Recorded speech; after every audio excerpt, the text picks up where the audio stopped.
Mr. Speaker, ladies and gentlemen, the Philippine archipelago, comprised of 7,000 plus islands, is rich and blessed with marine sources but are largely underutilized and tapped.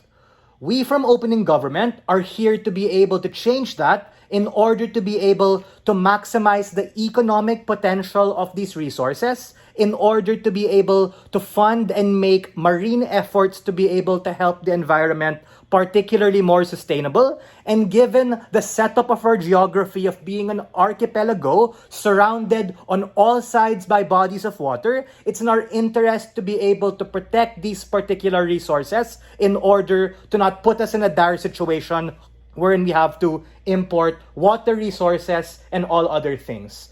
A few features of our model which we think are relevant for this debate. Number one, this is an environmental motion, yes, but there are certain economic and social consequences in order to be able to evaluate what is the best strategy in order to be able to make a dent and positive impact on the environment. We think that governments and other environmental institutions genuinely have scarcity, especially given the Philippines as a developing nation, in terms of time, money, human resources, and attention of the public to be able to galvanize and garner particular support. In a perfect world, we would want to be able to do all of these things, but we equally cannot do that given what I had particularly mentioned.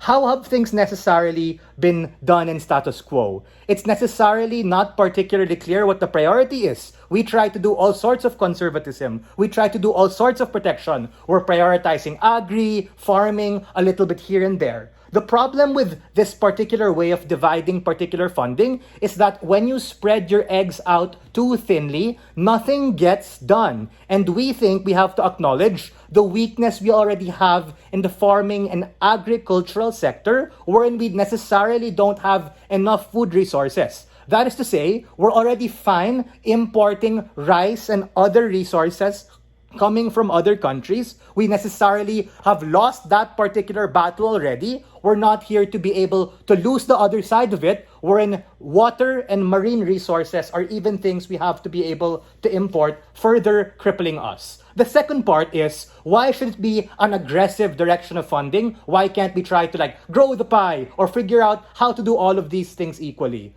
That is particularly the case that a lot of these marine resources, which range from things like water and other valuable resources like fish, coral reefs, etc., which serve as tourist attractions for people to be able to go to, that actually give all of these beautiful beaches and nice places to vacation a time to be able to see, which gives us a comparative advantage as the Philippines for Asia.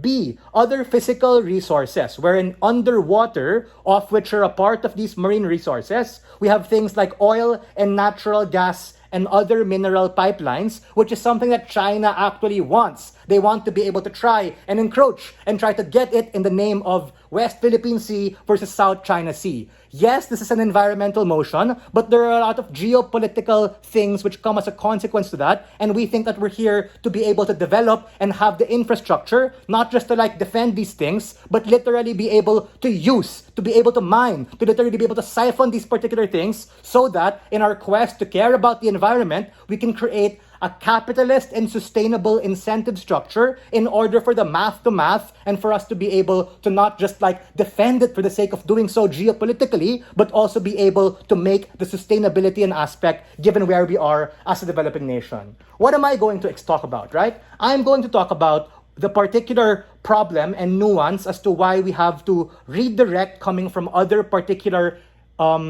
attempts to be able to help the environment, and specifically why marine conservation is the tipping point for environmental conservation, at least for the Philippines, as well as why it's economically something important.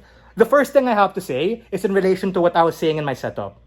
Meaning, to a large extent, all of the efforts we've placed in terms of agriculture and farming are largely a sunken cost and trash investment already.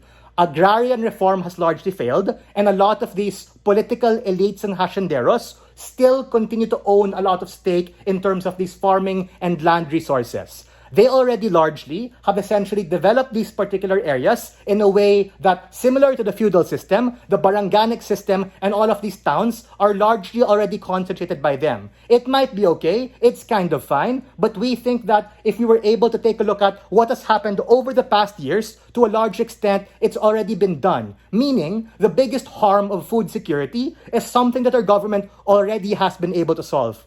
It's ironic, right? Philippines, agricultural, but you still have to import rice. We think that's necessarily a fine strategy. It might not be the ideal. In a perfect world, we would be able to organically grow all of our things, but in terms of not having the same to have to happen to our drinking water and other kinds of minerals and all of the things I also mentioned, we don't want to lose stake there. Which is why the time is now to be able to make that strategic shift in terms of the reallocation of resources and investment out of that into all of these other things in order to be able to particularly get that to happen. Are there any POS to clarify? Closing, I'll take if you have anything.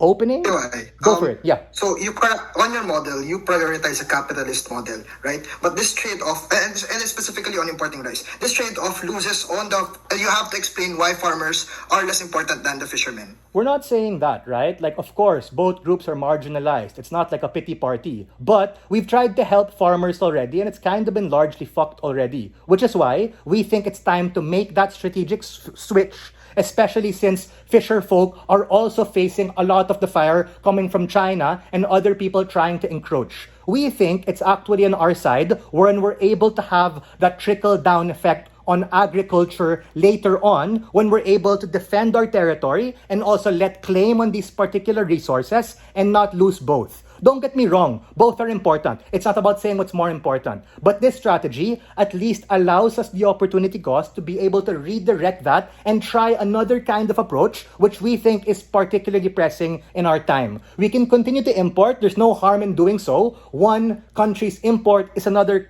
country's export because supply and demand allows global trade to particularly happen. And for all of these reasons, it's high time we reallocate it now and be able to harvest and be able to help these resources. We are very proud to open this debate from side proposition.